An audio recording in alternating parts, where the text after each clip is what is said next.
Hi guys, today we'll be talking about two different types of teams, a good and a bad team, based off my personal experiences from being on two different travel baseball teams. First, we will talk about the bad team and its characters.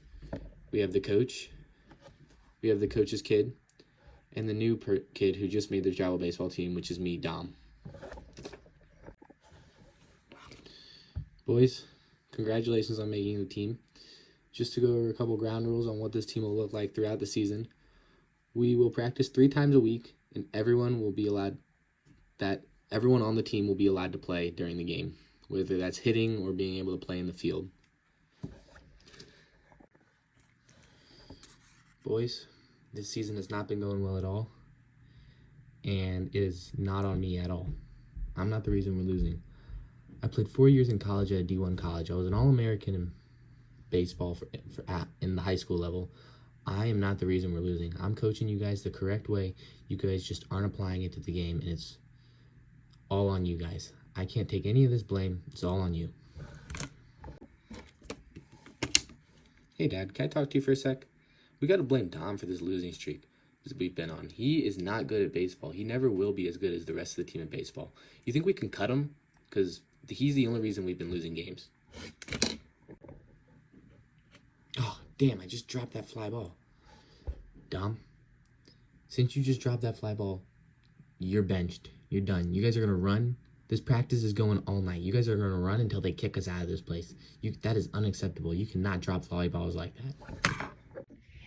In this bad team example, they show us an unrealistic job preview, which is when only positives about the job are shown and none of the negatives. This was shown when the coach talked about practice schedules and playing time for the team. But in reality, we practiced almost every day, and you only got to play if you knew the coach or were one of the top players on the team. Next is dysfunctional conflict, which is person-focused and is counterproductive. This is shown when the coach's son starts blaming me for the team's losing and talks about it behind my back to the coach. Next was punishment, which is a form of operant conditioning and is an unpleasant consequence from a behavior. This is shown when I dropped a fly ball and the coach told me that I was benched and I would be running laps around the field until they kick us off or the lights turn off. And finally, the coach showed narcissistic leadership, which is a characteristic that states that these type of people are usually very dominant and hostile. This is shown when the coach showed us his dominance by talking about how he played high school baseball or college baseball and was even an All-American back in high school. And this showed that he had a lack of empathy for the team. Okay, for our second team, we'll be talking about a good team, which is a second travel baseball team I joined after the bad team. And we actually ended up beating the bad team that I was on with this good team. To introduce the characters, we have the coach, one of the leaders on this new team that I joined, and then me. Boys, I know we're down, but we're up to bat now. We gotta go get these runs. We'll come back and beat this team. I know we will. You just gotta believe, work together as a team, cheer each other on. We should be good. Hey Dom, I know you just struck out, but did you notice any patterns that the pitcher was throwing? Yeah, he throws a fastball on the first and third pitch. I noticed it last inning too. He does it every single time. Guys, that was a real quality win today. I'm very proud of the way you played and fought till the very end. Just for that, I'm going to give you guys practice off tomorrow. I've also been thinking a lot about the end of the season and was wondering if you guys would like to stick together next year, maybe even the year after.